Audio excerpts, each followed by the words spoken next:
হওয়ার কথা ছিল না আমাদের, কিন্তু দীর্ঘ মানে 2 বছর পরে কোম্পানির তাল বাহানা আমরা অনেক সময় পাচ্ছি।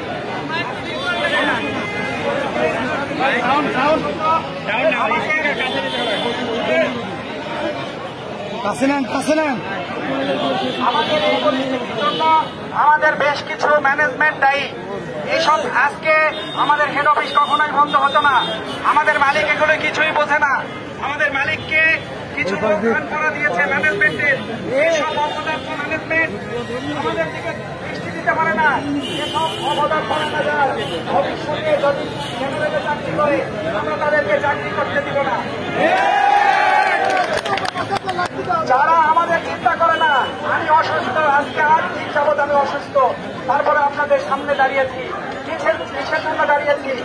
আজকে আমার দেওয়ালে পিঠ থেকে গেছে, আমি কিছুক্ষণ পরে হয়তো পড়ে যাব।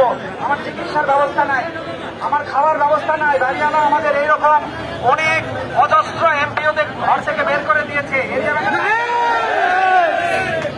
এরিয়া ম্যানেজারের বাচ্চাদের নলেজ স্কুলের বেতন দিতে পারে না, সংসারে খাওয়ার চালাতে পারি না। আমরা বেকার প্রেসক্রিপশনে আছি।